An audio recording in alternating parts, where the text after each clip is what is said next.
കണ്ണൂർ ഇരിണാവിൽ ശബരിമലയ്ക്ക് പോകാൻ മാലയിട്ട യുവതിയുടെ വീടിനു നേരെ സംഘപരിവാർ ആക്രമണം. ഇരിണാവ് സ്വദേശിനി രേഷ്മ നിശാന്തിന്റെ വീടിനു നേരെയാണ് ഇന്നലെ രാത്രി ആക്രമണമുണ്ടായത്. രേഷ്മ നിശാന്തിനു നേരെ സമൂഹമാധ്യമങ്ങളിലും സൈബർ ആക്രമണവും രൂക്ഷമാണ്. കൂടുതൽ വിവരങ്ങളുമായി സന്തോഷ് ചേരുകയാണ്. സന്തോഷ്, ഇന്നലെ എന്താണ് അവിടെ സംഭവിച്ചത്? എന്തൊക്കെയാണ് വിശദാംശങ്ങൾ?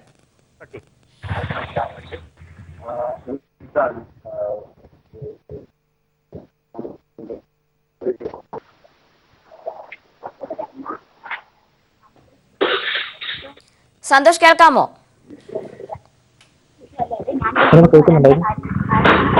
കണ്ണൂർ ഇരിണാവിൽ ശബരിമലയ്ക്ക് പോകാൻ മാലയിട്ട യുവതിയുടെ വീടിനു നേരെയാണ് ഇന്നലെ സംഘപരിവാർ ആക്രമണമുണ്ടായത്. ഇരിണാവ് സ്വദേശിനി രേഷ്മ നിശാന്തിന്റെ വീടിനു നേരെയായിരുന്നു ആക്രമണമുണ്ടായത്. ഇതിന്റെ കൂടുതൽ വിശദാംശങ്ങൾ സന്തോഷ് നൽകും. മറ്റൊരു വാർത്തയിലേക്ക്. ശബരിമലയിൽ സ്ത്രീകളെ പ്രവേശിപ്പിക്കരുതെന്നാവശ്യപ്പെട്ട് സമർപ്പിച്ച ഹർജി ഹൈക്കോടതി ഇന്ന് പരിഗണിക്കും. അന്താരാഷ്ട്രീയ ഹിന്ദു പരിഷത്ത് എന്ന സംഘടനയാണ് സുപ്രീംകോടതി വിധിക്കെതിരെ ഹൈക്കോടതിയിൽ റിട്ട് പെറ്റീഷൻ ഫയൽ ചെയ്തത്. ഈ മാസം 18-ന് ശബരിമല നട തുറക്കുമ്പോൾ 10-നും 50-നും ഇടയിൽ പ്രായമുള്ള സ്ത്രീകളെ പ്രവേശിപ്പിക്കരുതെന്ന് സംസ്ഥാന സർക്കാരിന് നിർദ്ദേശം നൽകണമെന്നാണ് റിട്ട് പെറ്റീഷനിൽ ആവശ്യപ്പെട്ടിട്ടുള്ളത്. വിശ്വ ഹിന്ദു പരിഷത്തിൽ നിന്നും പുറത്തുപോയ ഹിന്ദുത്വ നേതാവ് പ്രവീൺ തോഗാഡിയ രൂപീകരിച്ച സംഘടനയാണ് ഹർജിക്കാരായ അന്താരാഷ്ട്രീയ ഹിന്ദു പരിഷത്ത്. 48 മണിക്കൂറിനുള്ളിൽ ശബരിമല സ്ത്രീ പ്രവേശനത്തിനെതിരെ നരേന്ദ്രമോദി ഓർഡിനൻസ് കൊണ്ടുവരണമെന്ന VHP നേതാവ് പ്രവീൺ തോഗാഡിയ. മുത്തലാഖിന് വേണ്ടി ഓർഡിനൻസ് ഇറക്കാമെങ്കിൽ ശബരിമലയ്ക്ക് വേണ്ടി ഓർഡിനൻസ് ഇറക്കാൻ എന്താണ് പ്രശ്നമെന്നും തോഗാഡിയ തിരുവനന്തപുരത്ത് ചോദിച്ചു. ഇതോടെ വിഷയത്തിൽ സമരത്തിനിറങ്ങിയ BJP വെട്ടിലാവുകയാണ്. ഞാൻ നരേന്ദ്രമോദിയോട് ചോദിക്കാൻ ആഗ്രഹിക്കുകയാണ്, if you can issue ordinance for triple talaq, അദ്ദേഹത്തിന് മുത്തലാഖിന് ordinance ഇറക്കാമെങ്കിൽ, you want to respect Muslim woman, നിങ്ങൾ മുസ്ലിം സ്ത്രീകൾക്ക് ബഹുമാനം കൊടുക്കാൻ ആഗ്രഹിക്കുന്നുവെങ്കിൽ, why you cannot issue a ordinance for Sabarimala to respect Hindu dignity? പിന്നെ താങ്കൾക്ക് ഹിന്ദുവിന് വേണ്ടിയിട്ട് ശബരിമലയ്ക്ക് വേണ്ടിയിട്ട് ഒരു ഓർഡിനൻസ് ഇറക്കിയാൽ എന്താണ് കുഴപ്പം? So I demand ordinance from central government within 48 hours. അതുകൊണ്ട് 48 മണിക്കൂറിനുള്ളിൽ സെൻട്രൽ ഗവൺമെന്റ് ഓർഡിനൻസ് ഇറക്കണമെന്ന് ഞാൻ ആവശ്യപ്പെടുകയാണ്. I ask BJP worker, ഞാൻ ഓരോ BJP പ്രവർത്തകരോട് ചോദിക്കാൻ ആഗ്രഹിക്കുന്നത്, BJP is not in opposition at all India level. BJP കേന്ദ്രത്തിൽ പ്രതിപക്ഷത്തല്ല ഇരിക്കുന്നത്. BJP is a ruling party. BJP ഭരണപക്ഷത്താണ് ഇരിക്കുന്നത്. When you are opposing, you should demand. നിങ്ങൾ അതുകൊണ്ട് തീർച്ചയായിട്ടും ആവശ്യപ്പെടണം. When you are power, you are deliver. നിങ്ങൾ ഇപ്പോൾ ഭരണത്തിലുണ്ടെങ്കിൽ നിങ്ങൾ തീർച്ചയായിട്ടും നടപ്പിലാക്കാൻ ബാധ്യസ്ഥരാണ്. BJP is supposed to deliver. BJP അത് തീർച്ചയായിട്ടും നടപ്പിലാക്കേണ്ടവരാണ്. So I request every BJP and RSS worker, അതുകൊണ്ട് ഞാൻ എല്ലാ BJP RSS പ്രവർത്തകരോടും ആവശ്യപ്പെടാൻ ആഗ്രഹിക്കുന്നത്, you are in power at Delhi, already നിങ്ങൾ ഭരണത്തിന്റെ ഭാഗമാണ്. Please ask and pressurize your prime minister to issue an ordinance just like a jallikattu. എല്ലാ പ്രവർത്തകരും ജല്ലിക്കട്ടു പോലെ തന്നെ അങ്ങനെ ഒരു ഓർഡിനൻസ് ഇറക്കിയിട്ട് ഇത് പൂർണ്ണമായിട്ട് പരിഹരിക്കാൻ സെൻട്രൽ ഗവൺമെന്റിനോടും പ്രൈം മിനിസ്റ്ററോടും ആവശ്യപ്പെടണമെന്ന് ഞാൻ അപേക്ഷിക്കുകയാണ്. BJP സംഘടിപ്പിച്ച നാമജപ ഘോഷയാത്രയിൽ പങ്കെടുക്കാത്തതിന് സ്ത്രീകളെ വീട്ടിൽ കയറി മർദ്ദിച്ചു. പാറശാലയ്ക്കടുത്ത് കൊല്ലയിൽ മലയിൽ കടവിലാണ് സംഭവം. ഗുരുദേവ മന്ദിരത്തിന് നേരെയും കല്ലേറുണ്ടായി. ശബരിമലയിലെ സ്ത്രീ പ്രവേശന വിഷയത്തിൽ പ്രതിഷേധിച്ച് സംഘപരിവാർ പ്രവർത്തകർ സംഘടിപ്പിച്ച നാമജപ ഘോഷയാത്രയിൽ പങ്കെടുത്തില്ലെന്ന കാരണം ചൂണ്ടിക്കാട്ടിയാണ് സ്ത്രീകളെ വീട്ടിൽ കയറി ആക്രമിച്ചത്. ഇന്നലെ വൈകിട്ടാണ് പാറശാലയ്ക്കടുത്ത് കൊല്ലയിൽ പഞ്ചായത്തിലെ മലയിൽ കടയിൽ ആക്രമണമുണ്ടായത്. നാമജപ ഘോഷയാത്രയിൽ പങ്കെടുത്തില്ലെന്ന കാരണം ചൂണ്ടിക്കാട്ടിയാണ് സ്ത്രീകളെ മർദ്ദിച്ചത്. സംഘപരിവാർ പ്രവർത്തകരുടെ മർദ്ദനമേറ്റ സിദ്ധു, അജിത, സുധീർ എന്നിവർ നെയ്യാറ്റിങ്കര ആശുപത്രിയിൽ ചികിത്സയിലാണ്.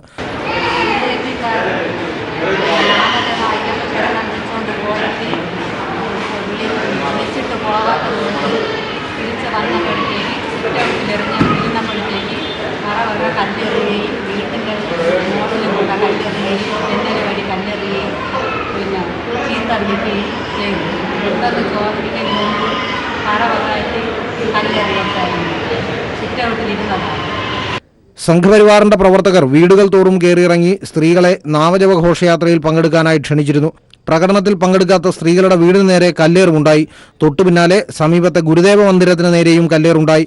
സംഭവത്തെ തുടർന്ന് പോലീസ് സ്ഥലത്ത് ക്യാമ്പ് ചെയ്യുന്നുണ്ട്. News bureau, Thiruvananthapuram. കണ്ണൂർ ഇരിണാവിൽ ശബരിമലയ്ക്ക് പോകാൻ മാലയിട്ട യുവതിയുടെ വീടിനു നേരെ സംഘപരിവാർ ആക്രമണം. ഇരിണാവ് സ്വദേശിനി രേഷ്മ നിശാന്തിന്റെ വീടിനു നേരെയാണ് ഇന്നലെ രാത്രി ആക്രമണമുണ്ടായത്. കൂടുതൽ വിവരങ്ങളുമായി സന്തോഷ് ശരിയാണ്. സന്തോഷ്, രേഷ്മ ശബരിമലയ്ക്ക് പോകാനുള്ള ഒരുക്കങ്ങൾ എടുത്തു എന്ന് പറഞ്ഞതിന് ശേഷം തന്നെ സമൂഹമാധ്യമങ്ങളിൽ വലിയൊരു തരത്തിലുള്ള സൈബർ ആക്രമണമായിരുന്നു ഇന്നലെ തന്നെ ഉണ്ടായിരുന്നത്. ഇന്നലെ എന്താണ് അവരുടെ വീട്ടിൽ സംഭവിച്ചത്? രേഷ്മ നിശാന്ത് ഈശ്വര വിശ്വാസിയാണ്. എല്ലാ വർഷവും മണ്ഡലകാലത്ത് ശബരിമലയിൽ ഭക്തർ വ്രതമെടുക്കുന്ന സമയത്ത് രേഷ്മ നിശാന്തും വ്രതമെടുക്കാറുണ്ട്. എന്നാൽ ശബരിമലയിൽ പോകാനുള്ള വിലക്ക് കാരണം ഇതുവരെ ശബരിമലയിൽ പോകാൻ കഴിഞ്ഞിട്ടില്ല. എന്നാൽ ഇത്തവണ കോടതി വിധി വന്നതിന് പിന്നാലെ ഇത്തവണ രേഷ്മ നിശാന്ത് ശബരിമലയിൽ മല ചവിട്ടാനുള്ള ഒരു ഭാഗ്യം ലഭിച്ചു എന്നുള്ള വിശ്വാസത്തിന്റെ അടിസ്ഥാനത്തിലാണ് ഇത്തവണ മാലയിട്ട് കറുപ്പ് വസ്ത്രവും ഉടുത്ത് ഇപ്പോൾ വ്രതം അനുഷ്ഠിച്ചുകൊണ്ടിരിക്കുന്നത്. മലക്ക് പോകാനുള്ള തയ്യാറെടുപ്പുകൾ നടത്തിക്കൊണ്ടിരിക്കുകയാണ്. അതിനിടയിലാണ് ഇന്നലെ സമൂഹ മാധ്യമങ്ങൾ വഴി ഈ വിവരം അറിഞ്ഞ് രേഷ്മ നിശാന്തിന് നേരെ വലിയ സൈബർ ആക്രമണം ഉണ്ടായത്. അതുകൂടാതെ ഈ രേഷ്മ നിശാന്തിന്റെ വീടിന് സമീപത്ത് സംഘപരിവാർ അനുകൂല സംഘടനകൾ പ്രകടനം നടത്തുകയും പ്രകോപനപരമായ മുദ്രാവാക്യങ്ങളെല്ലാം വിളിക്കുകയും ചെയ്തു. രേഷ്മ നിശാന്ത് ഇപ്പോൾ നമ്മുടെ ഒപ്പം ചേരുന്നുണ്ട്. നമുക്ക് ചോദിക്കാം, ഈ ശബരിമലയിൽ മാലയിട്ട് പോകാനുള്ള ഒരുക്കമാണ് നടത്തുന്നത്. മുൻ വർഷങ്ങളിൽ ഇങ്ങനെ വ്രതം എടുത്തിട്ടുണ്ട്. എത്ര വർഷമായിട്ട് ഇങ്ങനെ വ്രതം എടുക്കുന്നുണ്ട്? കുറെ വർഷങ്ങളായിട്ടുണ്ട്. എനിക്ക് തോന്നുന്നു 2006 തൊട്ടിട്ട് വ്രതം എടുക്കുന്നു. ഇത്തവണ എന്താണ് തീരുമാനം? ഇത്തവണത്തെ തീരുമാനം എന്ന് പറയുന്നത്, ഒന്നാമത്തെ കാര്യം എന്ന് പറയുന്നത് സുപ്രീം കോടതി വിധി അനുകൂലമാണ്. അതുപോലെ തന്നെ സുപ്രീം കോടതി വിധി നടപ്പിലാക്കാൻ വേണ്ടിയിട്ട് സംസ്ഥാന സർക്കാർ എല്ലാവിധ പിന്തുണയും പോകുന്ന എല്ലാ യുവതികൾക്കും കൃത്യമായിട്ടുള്ള സുരക്ഷാ സംവിധാനങ്ങൾ ഏർപ്പാടാക്കി തരും എന്നുള്ള ഉറപ്പും തന്നിട്ടുണ്ട്. അതുകൊണ്ട് തന്നെ പോകാനാണ് തീരുമാനം. ഈ സമൂഹ മാധ്യമങ്ങൾ വഴിയൊക്കെ ഇന്നലെ വലിയ ആക്രമണം നേരിടുന്നുണ്ട്. ഇന്നലെ മുതൽ ആ പോസ്റ്റ് ഇട്ടിട്ട് കുറച്ച് നേരത്തേക്ക് ഒരു മണിക്കൂറത്തേക്ക് വലിയ പ്രശ്നമൊന്നും ഉണ്ടായില്ല.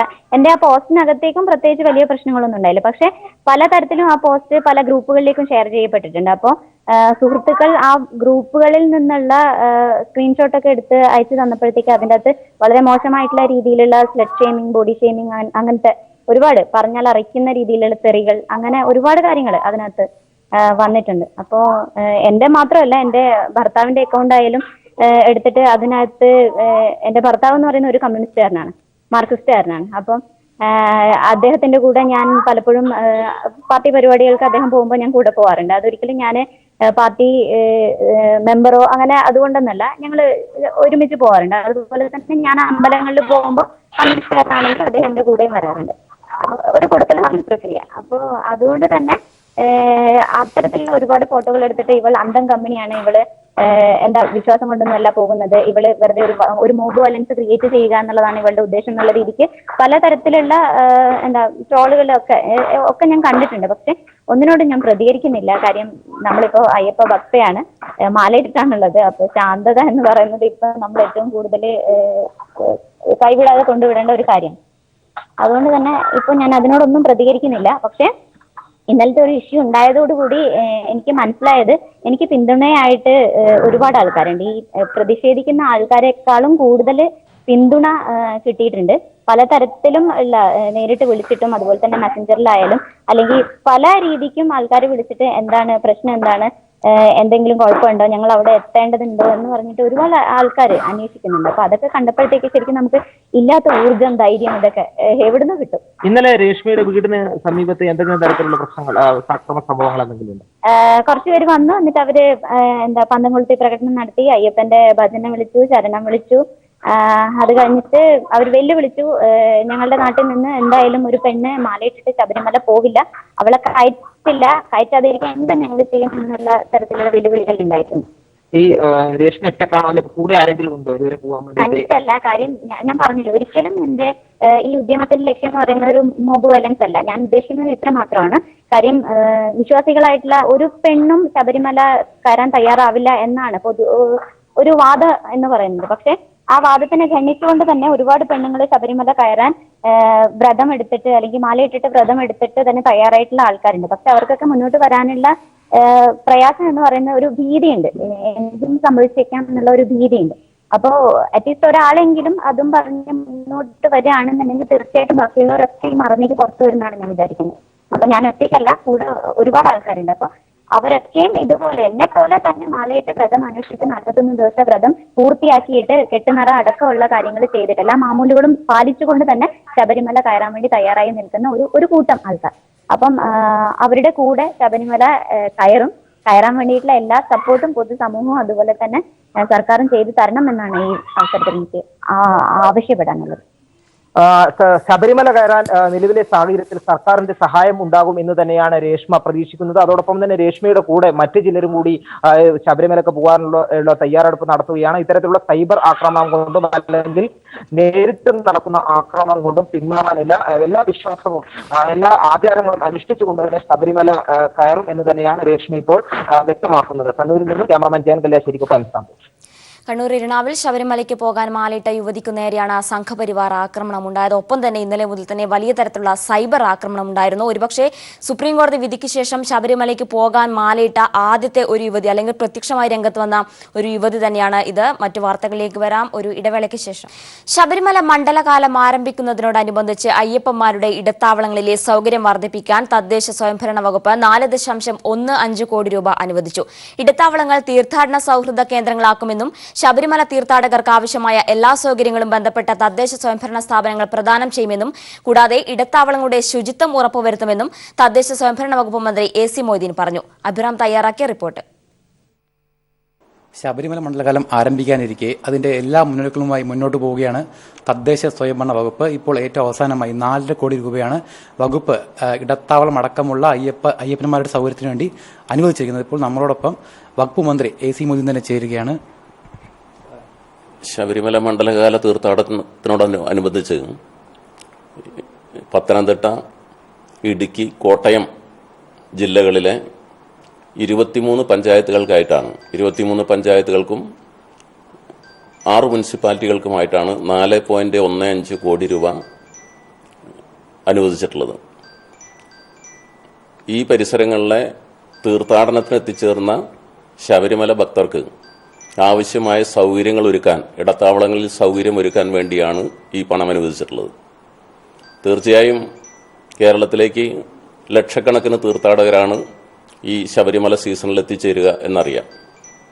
അതിനാവശ്യമായ മുന്നൊരുക്കങ്ങൾക്ക് തദ്ദേശ സ്വയംഭരണ സ്ഥാപനങ്ങൾക്ക് ആവശ്യമായ നിർദ്ദേശങ്ങളെല്ലാം നൽകി കഴിഞ്ഞിട്ടുണ്ട്.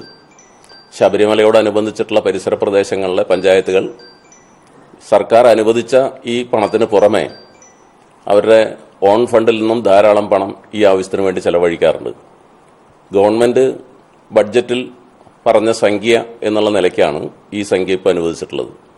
തീർച്ചയായും തദ്ദേശ സ്വയംഭരണ സ്ഥാപനങ്ങൾ കൂടി ശബരിമല മണ്ഡലകാലത്തിൻ്റെ ഈ വൻതോതിലുള്ള ഭക്തജന പ്രവാഹത്തിന് അവർക്കെല്ലാ സൗകര്യങ്ങളും ഉണ്ടാക്കി കൊടുക്കാൻ വേണ്ടി ഈ ശ്രമത്തിനോടൊപ്പം സജീവമായി സഹകരിക്കാൻ ആവശ്യമായ നിർദ്ദേശങ്ങൾ സംസ്ഥാന സർക്കാർ നൽകി കഴിഞ്ഞിട്ടുണ്ട്.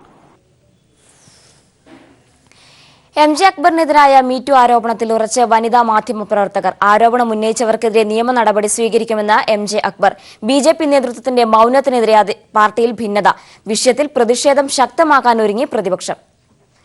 കൂടുതൽ വിവരങ്ങളുമായി സന്തോഷ് സർലിംഗ് ചേരുകയാണ്. സന്തോഷ്, ഇന്നലെ തന്നെ അദ്ദേഹം രാജിവെച്ചു എന്ന തരത്തിലുള്ള വാർത്തകൾ വന്നു. പിന്നീട് അദ്ദേഹം തന്നെ രംഗത്തെത്തി രാജിവെച്ചില്ല എന്ന് പറഞ്ഞുകൊണ്ട് 8 വനിതാ മാധ്യമ പ്രവർത്തകരാണ് നേരത്തെ അദ്ദേഹത്തിനെതിരെ പരാതി ഉന്നയിച്ചത്. അവർ ആരോപണത്തിൽ ഉറച്ചു നിൽക്കുകയാണ്.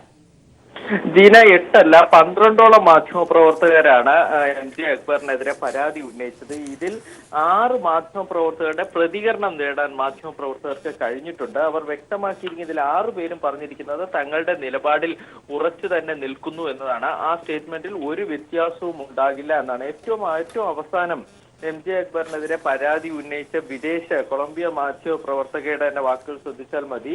അവർ പറയുന്നത് തനിക്ക് ഇന്ത്യൻ പൗരത്വമൊന്നുമില്ല, അതുകൊണ്ട് തന്നെ രാഷ്ട്രീയമൊന്നും കളിക്കേണ്ട സാഹചര്യവുമില്ല. ലോക്സഭാ ഇലക്ഷൻ ചൂണ്ടിക്കാണിച്ച് പ്രചരണം നടത്തേണ്ട സാഹചര്യം തനിക്കില്ല, തന്റെ പൗരത്വം ഇന്ത്യയിലുമല്ല. പക്ഷെ അക്ബറിൽ നിന്ന് പീഡനം നേരിടേണ്ടി വന്നു എന്നത് സത്യമാണ്. ഇത് സംബന്ധിച്ച് തന്റെ അച്ഛൻ അക്ബറിനെ മെയിൽ അയച്ചിരുന്നു. ഇതിന് MJ അക്ബർ മറുപടി നൽകിയിട്ടുണ്ട്. അത്തരം തെളിവുകൾ തന്റെ കൈവശമുണ്ട് എന്നാണ് കൊളംബിയ മാധ്യമ പ്രവർത്തക ഇക്കാര്യത്തിൽ വ്യക്തമാക്കിയത്. മറ്റൊന്ന് ഏഷ്യനേജിന്റെ ഡൽഹി റെസിഡന്റ് സുപർണ ശർമ്മയാണ് നേരത്തെ പറഞ്ഞത് MJ അക്ബർ താൻ ജോലി ചെയ്യുന്ന സമയത്ത് പുറകിലൂടെ വന്ന് അടിവസ്ത്രത്തിന്റെ സ്റ്റാഫ് വലിക്കുകയായിരുന്നു എന്നൊക്കെ പറഞ്ഞ വെളിപ്പെടുത്തൽ നടത്തിയ സുപർണ ശർമ്മയും തന്റെ നിലപാടിൽ ഉറച്ചു നിൽക്കുന്നു. സുപർണ ശർമ്മ പറഞ്ഞത് MJ അക്ബർ ഇത്തരം പ്രതിരോധങ്ങൾ തീർക്കും എന്ന് തനിക്ക് അറിയാമായിരുന്നു. അതുകൊണ്ട് തന്നെ ഇതൊരു പോരാട്ടത്തിന്റെ തുടക്കം മാത്രമാണ്, അതിന്റെ ഏതറ്റം വരെയും പോകാൻ താൻ തയ്യാറാണ് എന്നാണ് സുപർണ ശർമ്മ ഇപ്പോൾ തന്റെ നിലപാടായി വ്യക്തമാക്കിയിരിക്കുന്നത്. ഇന്നലെ തന്നെ ഇതാദ്യം മീറ്റു രംഗത്ത് പറഞ്ഞു കഴിഞ്ഞ പ്രിയ രമണി ഇന്നലെ തന്നെ രംഗത്തെത്തിയിരുന്നു. ഇദ്ദേഹം ഇത്തരത്തിലുള്ള പല തന്ത്രങ്ങളും പയറ്റും എന്നായിരുന്നു പ്രിയ രമണിയുടെ വെളിപ്പെടുത്തൽ. ഇനി രണ്ടാമത് ഇതിൽ ഏറ്റവും പ്രധാനമായി പറയാനുള്ളത്, പ്രിയരമണി തന്നെ പറഞ്ഞിരിക്കുന്നത് ഇദ്ദേഹം ഈ രാഷ്ട്രീയമായി ഏറെ ബന്ധമുള്ളത് കൊണ്ട് തന്നെ ഇത്തരത്തിലുള്ള പ്രതിരോധങ്ങളിലൂടെ തങ്ങൾക്കെതിരെ പ്രശ്നം പരിഹരിക്കാൻ പ്രശ്നം തിരിച്ചുവിടാൻ ശ്രമിക്കുന്നുണ്ട്. മറ്റൊന്ന് ഗസാല വഹാബാണ്. ഗസാല വഹാബ്, സബാർ നഖ്വി, ശുദ്ബ പോൾ, പേർണ സിംഗ് തുടങ്ങിയവരും തങ്ങളുടെ നിലപാടിൽ തന്നെ ഉറച്ചു നിൽക്കുന്നു. കാരണം ഇത്തരം നിയമ നടപടികളും മാനനഷ്ട കേസുകളും ഒക്കെ നേരിടാൻ ഏറ്റവും നല്ലത് സത്യം തന്നെയാണ് എന്നാണ് ഇത്തരം മാധ്യമപ്രവർത്തകരുടെ വാക്കുകൾ വ്യക്തമാക്കുന്നത്. സന്തോഷ്, അതോടൊപ്പം തന്നെ ഇത്തരത്തിൽ വനിതാ മാധ്യമ പ്രവർത്തകർ ഉന്നയിച്ച ആരോപണങ്ങൾ അതോടനുബന്ധിച്ച് അവർ മാനനഷ്ട കേസ് നൽകും എന്ന തരത്തിലുള്ള വാർത്തകൾ വരുന്നു. എന്താണ് അതുമായി ബന്ധപ്പെട്ട വിശദാംശങ്ങൾ? MJ അക്ബർ ഇന്നലെ പറഞ്ഞിരുന്നത് താൻ ഉചിതമായ നിയമ നടപടി സ്വീകരിക്കും എന്നാണ്. ഇന്ന് അദ്ദേഹത്തിന്റെ അഭിഭാഷക സംഘത്തിൽ നിന്ന് ലഭിക്കുന്ന സൂചന പ്രകാരം ഈ ഉചിതമായ നിയമ നടപടി എന്ന് പറയുന്നത് മാനനഷ്ട കേസാണ്. ഈ മാധ്യമപ്രവർത്തകർക്ക് എല്ലാവർക്കുമെതിരെ മാനനഷ്ട കേസ് താൻ ഫയൽ ചെയ്യും എന്നാണ് MJ അക്ബറിന്റെ തീരുമാനം. ഇതിന് ഉള്ള തയ്യാറെടുപ്പുകളാണ് ഇപ്പോൾ അഭിഭാഷക സംഘം നടത്തുന്നത്. ഇന്നലെ അവർ എല്ലാ നിയമ വഴികളും പരിശോധിച്ചിരുന്നു, മുതിർന്ന നിയമ വിദഗ്ധരൊക്കെ ആയിട്ട് സംസാരിക്കുകയൊക്കെ ചെയ്തിരുന്നു. അതിന്റെ അടിസ്ഥാനത്തിലാണ് ഏറ്റവും അവസാനം ഈ മാനനഷ്ട കേസ് തന്നെ ഇവർക്കെതിരെ നൽകാൻ തീരുമാനിച്ചിരിക്കുന്നത്.